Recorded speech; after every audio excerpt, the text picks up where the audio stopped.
Eu sou Mário Persona e essas são as respostas que eu dei aos que me perguntaram sobre a Bíblia.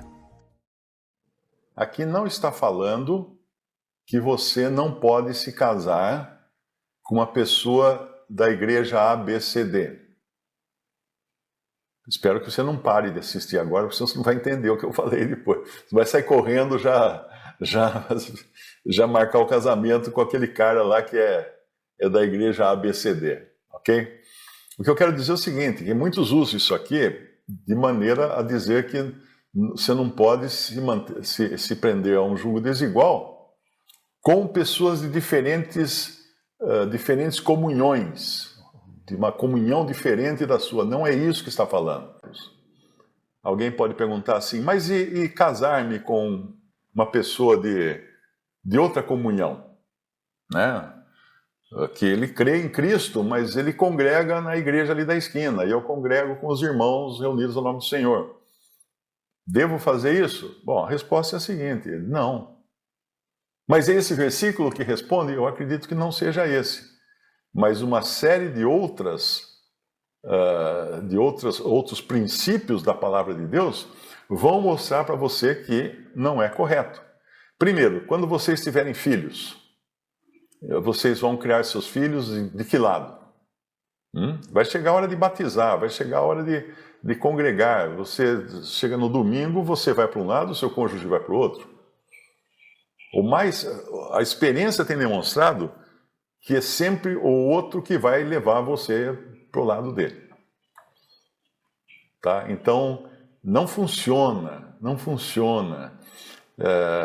Pode até ser um crente muito fiel ao Senhor, mas vai ter embaraços, vai ter problema. O Bruce Anstey, ele escreveu alguma coisa sobre o assunto e ele fala da diferença de se casar em Cristo com outra pessoa em comunhão, devidamente congregada à mesa do Senhor, mas mesmo assim não ser um matrimônio no Senhor. Ele está citando aqui um versículo de 1 Coríntios 7, 39, quando fala que a mulher casada está ligada pela lei todo o tempo que o seu marido vive, mas se falecer o seu marido, fica livre para se casar com quem quiser, contanto que seja no Senhor. E ele depois comenta, isso nos leva a pensar que uma união com alguém, mesmo cristão, que não esteja em comunhão, não será no Senhor, mesmo que seja em Cristo. Ainda que seja em Cristo, não será no Senhor. E ele frisa o seguinte, agora ele escrevendo, dizendo assim, a expressão em Cristo designa nossa posição perante Deus. Estar em Cristo é a posição na qual todo crente está, ok? É estar na posição de Cristo perante Deus, tal é a nossa aceitação individual. A Epístola de João diz, porque qual ele é, somos nós também neste mundo. Assim como o Senhor Jesus está agora descansando em todo o favor e aceitação de Deus à sua mão direita, assim estamos nós na mesma posição, apesar de estarmos aqui neste mundo. A sua aceitação é a medida da nossa. Por outro lado, no Senhor, para mostrar a diferença agora em Cristo e no Senhor refere-se ao reconhecimento da autoridade do Senhor sobre nós, em nossas vidas, de uma forma prática. Então, uma pessoa crente em Cristo, ela pode ser crente em Cristo, mas ela pode não estar andando no Senhor. Porque ela creu em Cristo, ela tem a posição celestial, ela tem a aceitação diante de Deus por ser uma pessoa salva por Cristo, mas ela não se sujeita à autoridade, ao senhorio de Cristo. Essa diferença que o Bruce Anstey faz em um de seus livros.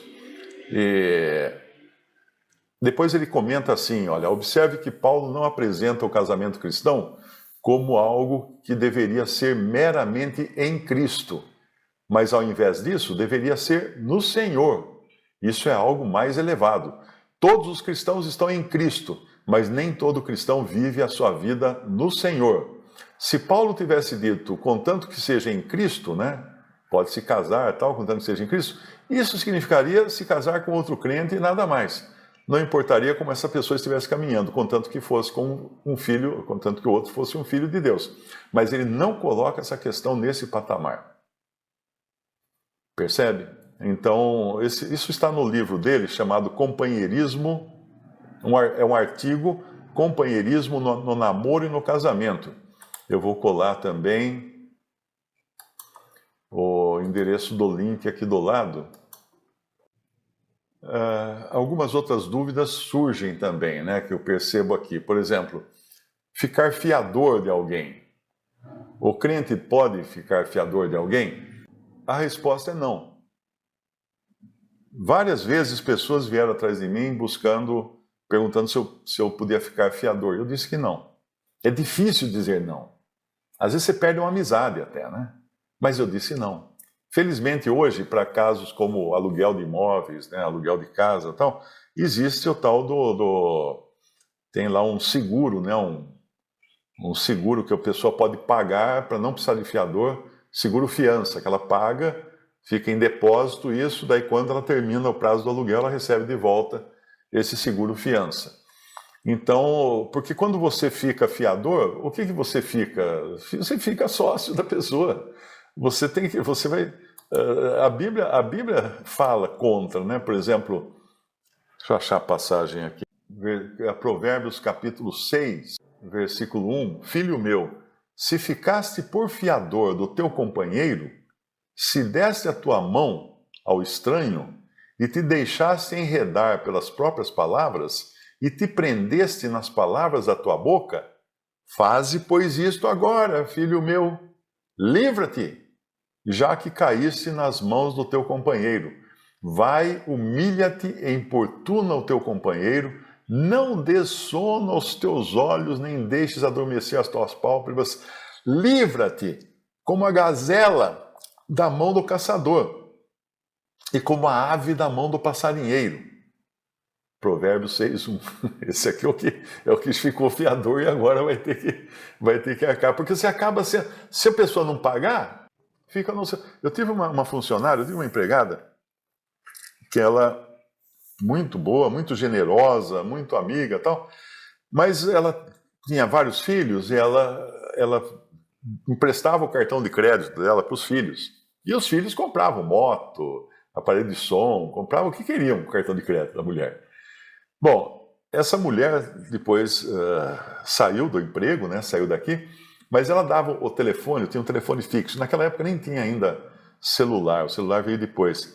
Então ela dava o meu telefone fixo nos crediários que ela fazia, em banco e tal. Olha, 11 anos depois dela já ter saído do emprego, tinha gente que ligava, lojas que ligavam aqui, querendo falar com ela. Eu falava, ela já saiu faz mais de 10 anos. Agora não ligam mais porque eu cancelei a minha linha fixa, eu cancelei, fiquei só com linha celular. Mas você veja, os próprios filhos não pagavam as contas do cartão de crédito e ela ficou com o nome negativado no mercado.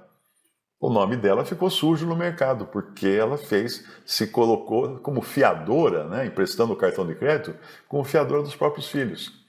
Então é uma questão muito séria, muito delicada.